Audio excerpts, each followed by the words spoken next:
Добар ден, јас сум доктор Тања Грамосли, анестезиолог во Жан Митрев клиника и моментално се наоѓаме на одделот каде што се лекуваат пациенти позитивни на SARS-CoV-2 вирусот.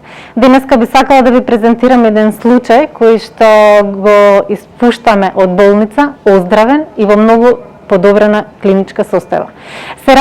Се работи за маж на 67 годишна возраст, кој што на клиникава дојде пред 10 дена во многу тешка состојба. Дојде со температура на 38,5, треска, малаксаност, отежнато дишење и замор. Значи, веднаш по приемот, пациентот беше прво поставен на неинвазивен мониторинг, каде што ги следиме виталните функции, а потоа направени лабораториски испитувања, микробиолошки испитувања и генетски испитувања. Од генетските се потврди SARS-CoV-2 позитивен. По добиените резултати, кај пациентот беше поставено вено-венска хемодиафилтрација, а тоа представува екстракорпорална, односно вонтелесна прочистителна терапија, која што има за цел квалитативно и квантитативно прочистување на крвта од медиатори, цитокини, кои што се ослободуваат при воспалението.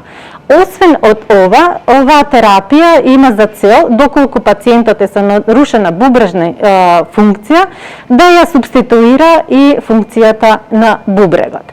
Инаку сега би ви покажала со какви параметри дојде и со какви параметри те беа во текот на хоспитализацијата и на тие два циклуси со окзирис филтер на хемодиафилтрација и со какви параметри го испуштаме пациентот.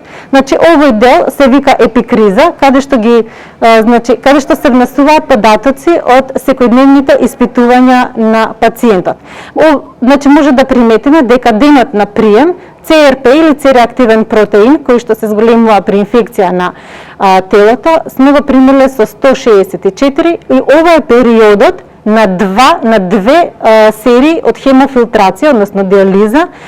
Значи, на денешен ден на испустот CRP-то е веќе 15,6 во нормални вредности, така да може и самата крива да покаже дека има тренд на намалување и подобрување на состојбата на пациентот. Ова е бројот на леукоцити.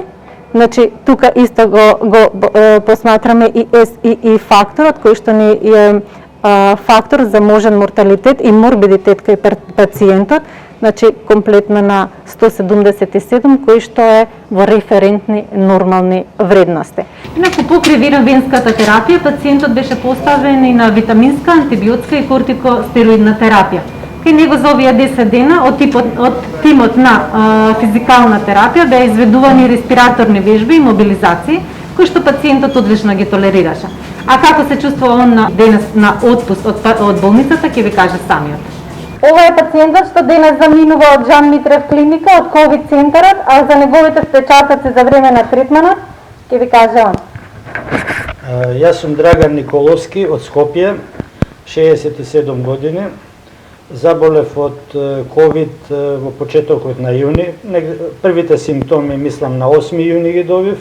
На 9 јуни се тестирав во биотек лабораторија, излевов позитивен и болен.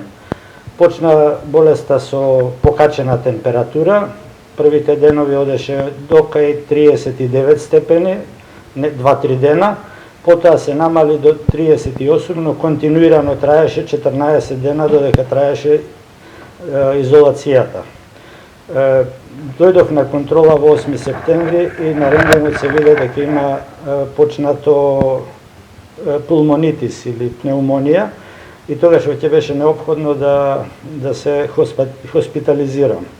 Дојдов овдека и ме поставија на апарати за диализа на крвта, за прочистување, и веројатно благодарејќи на тоа и на останатиот третман, сега се чувствувам перфектно, можам да речам многу подобро, не подобро, него одлично. И така, дојдов со телесна слабост, качена температура и така. Многу благодарност до сите, до целиот персонал, докторите, прекрасни беа, ги гледав како пожртвувано се грижат за секој пациент, што ретко се гледа на друго место. Благодарам.